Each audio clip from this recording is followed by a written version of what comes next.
And what I learned, and I'm quoting from the Department of Labor, is that the H-1B program applies to employers seeking to hire non-immigrant aliens as workers in specialty occupations or as fashion models of distinguished merit and ability.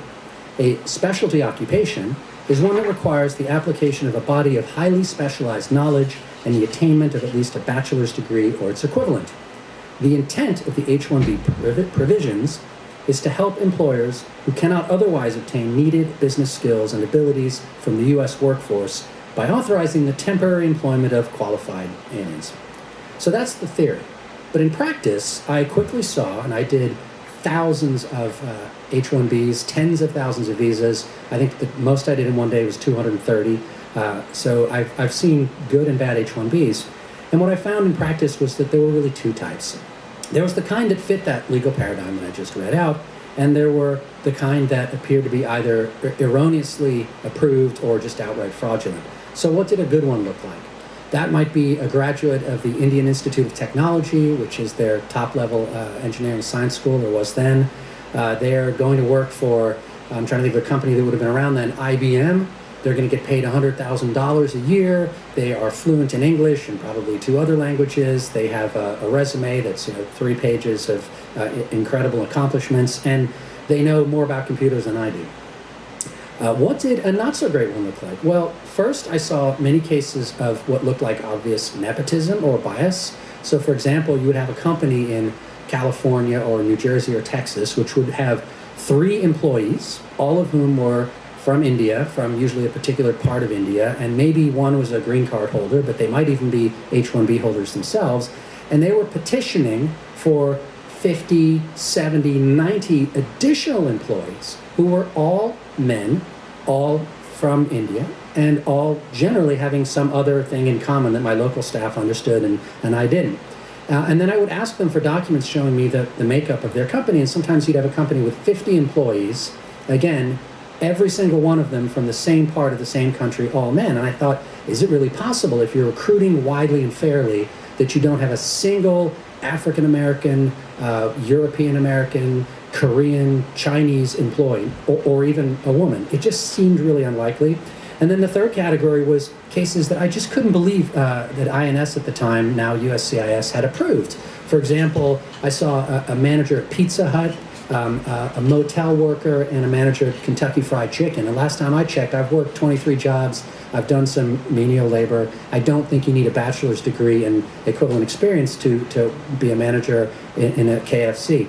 So, 25 years later, where are we? As I just said, the premise for the H-1B is that employers need certain skilled workers, but they can't find them in the U.S.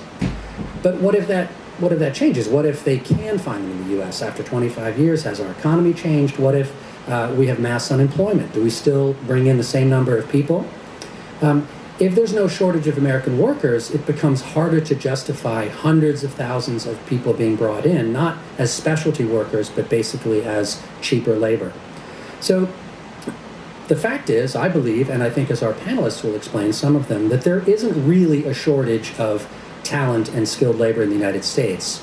But there is, I will concede, a deep rot in our educational institutions that results in poor matches for the job market. These days, meritocracy has been replaced with equity, with equal outcomes. Everyone gets an A, no one fails, everyone does the same, and no one excels. Just as some examples of where that leads us, Harvard is now giving remedial math courses. That's about the most competitive university we have. At the University of California, San Diego, since 2020, the percentage of domestic students that fail to meet their entry-level writing requirements went from 12 to 18%. That's almost a fifth. It's about the same in math. And the percentage that need remedial math went from 0.5% in 2020 to almost 12% this year. That means 1 in 8 students at UCSD's incoming class exhibited math skills below the middle school level, which they say is a 30-fold increase in the last 5 years. A generation ago, politicians decided that everybody had to go to college and trades were looked down on. And so the result is we have millions of unemployed, skill-free studies graduates, and recent graduates are unemployed at twice the national rate, and that includes graduates in science, technology, engineering, math. And meanwhile, I read this morning Ford Motor Company is trying to recruit and cannot find 5,000 mechanics. They're paying $120,000 a year. We have a mismatch, and this is a problem we need to fix. I believe we have the youth. I have 2 recent graduates in my family. They have the energy. They're willing to work, but we need to train them for the jobs that exist, and we need to motivate them to work by giving them the right salaries, benefits, and not making it too easy not to work.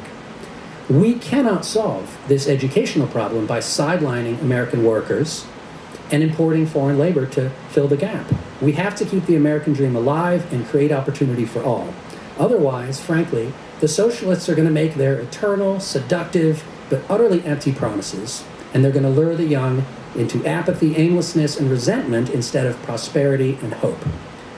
But for now, this skills mismatch is real, and it is a constraint on economic growth. And at the same time, artificial intelligence is looming like a wrecking ball over the job market.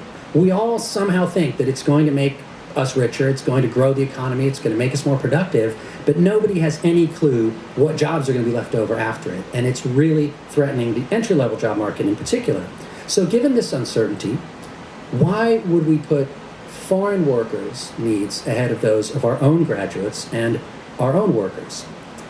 If you look at the cost of education in the rest of the world, let's just take a Chinese or an Indian student, for example.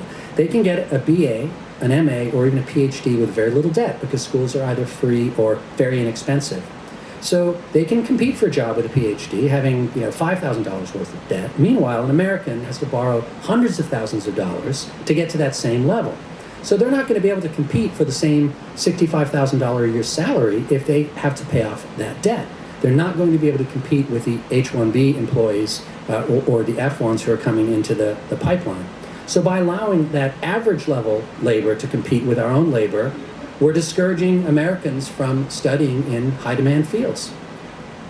The specialty workers that even big American companies really need as opposed to want, I think should fit in a bus and not a stadium. Amazon, Meta, these companies can identify, I'm sure, individuals that they absolutely need because that is the one expert that has a unique skill set. But it doesn't fill a stadium, it fills a plane. And they are petitioning annually for tens of thousands of people. I've just written a report that should be out any day now that argues that we should turn back to the H-1B's original purpose, put it back within its original scope, and not allocate the visas on some random lottery, but rank order them by salary until we hit the cap. Because if you have that essential employee in Belgium or Burundi, and they're just one snowflake amidst a snowstorm of much lower level, lower skilled employees, then the chances of that one crucial employee winning the lottery are no greater. But if you rank order it by wages, then the companies will get to bid on the ones that they really need. And honestly, I just read that artificial intelligence firms were willing to pay hundreds of millions of dollars in signing bonuses for top talent for the AI race. Well, I figure they should be willing to pay, $250 to get the workers that they really need, the essential foreign workers under programs like the H-1B. I have to apologize for Michael Seifert. Regrettably, he's not able to join us today due to a family issue. He's also running a brand new company, which is growing every day, so we all know what those challenges are like. We're going to start with each of our panelists giving us a brief presentation on a different aspect of H-1Bs, and then we're going to have a general discussion up here on stage and take some questions from you afterwards and from our online audience as well. So we're going to start with the godfather of Washington's immigration studies establishment,